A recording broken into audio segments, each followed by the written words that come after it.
ایلیا اور اخزیا بادشاہ۔ اور اخیب کے مرنے کے بعد موآب اسرائیل سے باغی ہو گیا، اور اخزیا اس جھلملی دار کھڑکی میں سے جو سامریہ میں اس کے بالا خانے میں تھی گر پڑا اور بیمار ہو گیا۔ سو اس نے قاصدوں کو بھیجا اور ان سے یہ کہا کہ جا کر اکرون کے دیوتا بال زبوب سے پوچھو کہ مجھے اس بیماری سے شفا ہو جائے گی یا نہیں۔ لیکن خداوند کے فرشتے نے ایلیا تشبی سے کہا، اٹھ اور شاہ سامریہ کے قاصدوں سے ملنے کو جا اور ان سے کہہ، کیا اسرائیل میں خدا نہیں جو تم اکرون کے دیوتا بال زبوب سے پوچھنے چلے ہو؟ اس لیے اب خداوند یوں فرماتا ہے کہ تو اس پلنگ پر سے جس پر تو چڑھا ہے اترنے نہ پائے گا، بلکہ تو ضرور ہی مرے گا۔ سو ایلیا روانہ ہوا اور وہ قاصد اس کے پاس لوٹ آئے۔ سو اس نے ان سے پوچھا، تم لوٹ کیوں آئے؟ انہوں نے اس سے کہا، ایک شخص ہم سے ملنے کو آیا اور ہم سے کہنے لگا کہ اس بادشاہ کے پاس جس نے تم کو بھیجا ہے پھر جاؤ اور اس سے کہو، خداوند یوں فرماتا ہے، کیا اسرائیل میں کوئی خدا نہیں جو تو اکرون کے دیوتا بال زبوب سے پوچھنے کو بھیجتا ہے؟ اس لیے تو اس پلنگ سے جس پر تو چڑھا ہے اترنے نہ پائے گا، بلکہ ضرور ہی مرے گا۔ اس نے ان سے کہا کہ اس شخص کی کیسی شکل تھی جو تم سے ملنے کو آیا اور تم سے یہ باتیں کہیں؟ انہوں نے اسے جواب دیا کہ وہ بہت بالوں والا آدمی تھا اور چمڑے کا کمر بند اپنی کمر پر کسے ہوئے تھا۔ تب اس نے کہا کہ یہ تو ایلیا تشبی ہے۔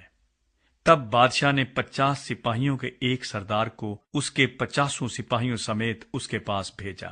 سو وہ اس کے پاس گیا اور دیکھا کہ وہ ایک ٹیلے کی چوٹی پر بیٹھا ہے۔ اس نے اس سے کہا، اے مرد خدا، بادشاہ نے کہا ہے تو اتر آ۔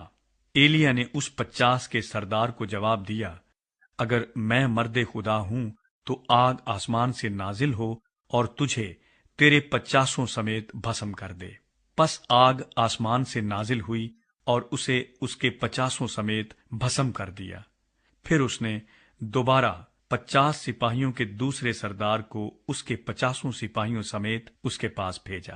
اس نے اس سے مخاطب ہو کر کہا، اے مرد خدا، بادشاہ نے یوں کہا ہے کہ جلد اتر آ۔ ایلیا نے ان کو بھی جواب دیا کہ اگر میں مرد خدا ہوں تو آگ آسمان سے نازل ہو اور تجھے تیرے 50 سمیت بھسم کر دے۔ پس خدا کی آگ آسمان سے نازل ہوئی اور اسے اس کے 50 سمیت بھسم کر دیا۔ پھر اس نے تیسرے 50 سپاہیوں کے سردار کو اس کے 50 سپاہیوں سمیت بھیجا، اور 50 سپاہیوں کا یہ تیسرا سردار اوپر چڑھ کر ایلیا کے آگے گھٹنوں کے بل گرا اور اس کی منت کر کے اس سے کہنے لگا، اے مرد خدا، میری جان اور ان 50 کی جانیں جو تیرے خادم ہیں تیری نگاہ میں گراں بہا ہوں۔ دیکھ، آسمان سے آگ نازل ہوئی اور 50 سپاہیوں کے پہلے دونوں سرداروں کو ان کے 50 سمیت بھسم کر دیا۔ سو اب میری جان تیری نظر میں گراں بہا ہو۔ تب خداوند کے فرشتے نے ایلیا سے کہا، اس کے ساتھ نیچے جا، اس سے نہ ڈر۔ تب وہ اٹھ کر اس کے ساتھ بادشاہ کے پاس نیچے گیا اور اس سے کہا، خداوند یوں فرماتا ہے کہ تو نے جو اکرون کے دیوتا بال زبوب سے پوچھنے کو لوگ بھیجے ہیں، تو کیا اس لیے کہ اسرائیل میں کوئی خدا نہیں ہے جس کی مرضی کو تو دریافت کر سکے؟